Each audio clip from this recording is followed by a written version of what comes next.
Есть у нас в семье маленькая традиция. Обязательно на Рождество или на Новый год печь пахлаву. На моем канале уже есть видео одного моего излюбленного рецепта. Ссылку оставлю в описании под видео. А в этом году загуглила и решила использовать другой вариант. Делюсь этим вкусным лакомством с вами. Всем привет!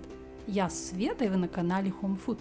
Подпишитесь, если вы еще не со мной, и давайте готовить. В миску всыпаем 600 грамм муки, пол чайной ложки соли и 1 чайную ложку разрыхлителя. Немного перемешиваем и отправляем в муку 300 грамм холодного сливочного масла. Перетираем содержимое в крошку. Если хотите, можете натереть масло на крупной терке. Стараемся это делать быстренько, чтобы масло не успевало нагреваться от тепла рук. Крошку сделали. Следующим шагом к сметане в количестве 180 грамм добавляем 2 яйца и хорошо перемешиваем. Затем вливаем получившуюся смесь в чашу с крошкой.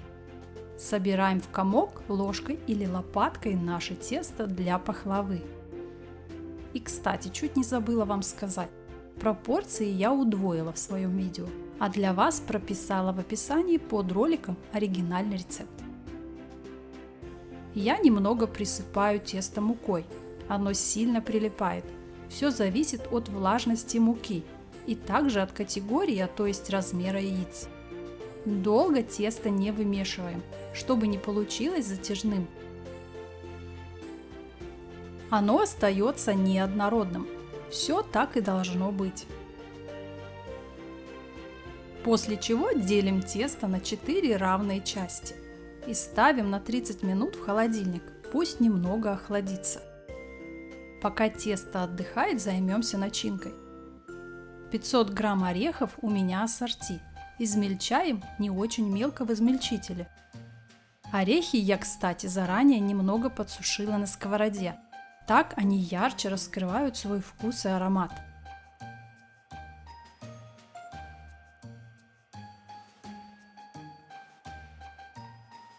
Высыпаем измельченные орехи в чашу с сахаром. Его нам понадобится для начинки ровно 400 грамм. Еще по желанию можно добавить в начинку пряности. Кардамон, корицу или ванилин. Тут уж дело вкуса. У меня корица. Хорошо все перемешиваем, и наша начинка готова. Далее раскатываем поочередно каждый кусочек теста. По форме и размеру ориентируемся на свою выбранную форму. У меня это обычный стандартный противень. Коржи раскатываю величиной 35 на 28 сантиметров. При раскатке припыляем понемногу мукой. Тесто чуточку липнет.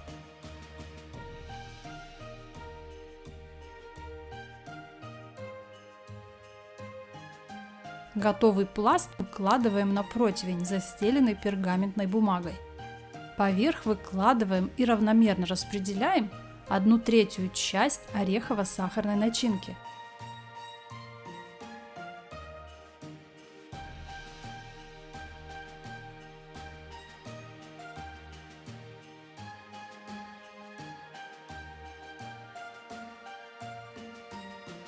Затем накрываем снова тестом. Вторую часть начинки и также распределяем по поверхности. И так далее. Третий слой теста и последняя часть начинки.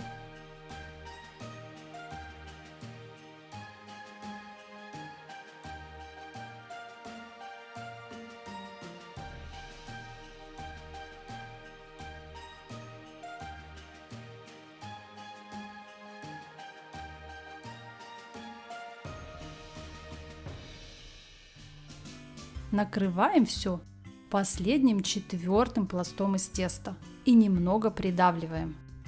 А теперь разрезаем пахлаву на традиционные ромбики. Делаем разрезы на верхнем слое, не разрезаем до конца. Предлагаю просто посмотреть. Очень красиво и аккуратно получается по итогу.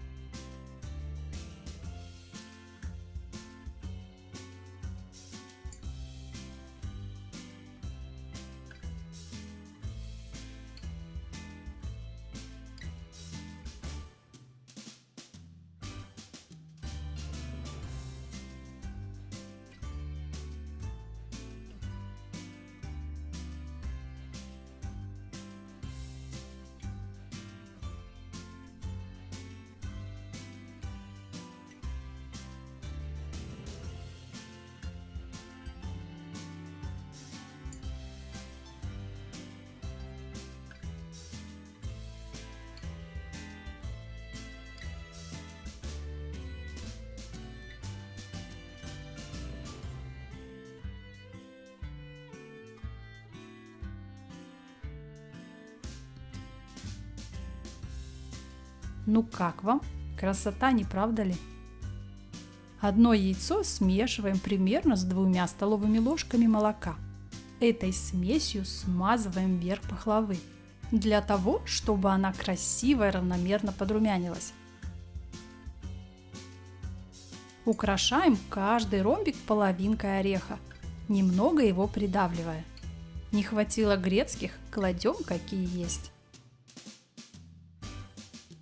Выпекаем нашу красоту 15-20 минут в заранее разогретой до 180 градусов духовке.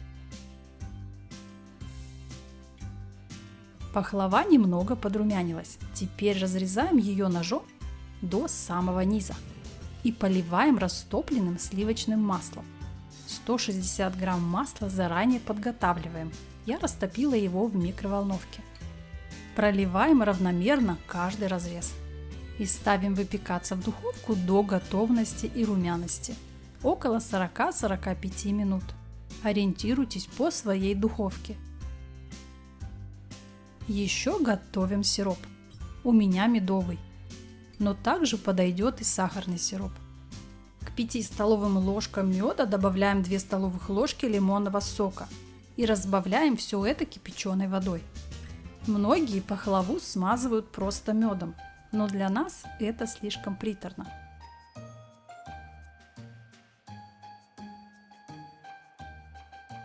Красивая аппетитная пахлава уже испеклась.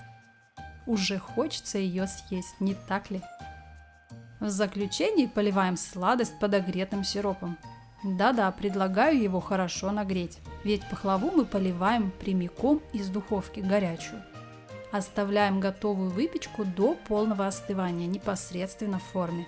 Она стабилизируется, отлично пропитается сиропом и станет вашей палочкой-выручалочкой к чаю на грядущие праздники.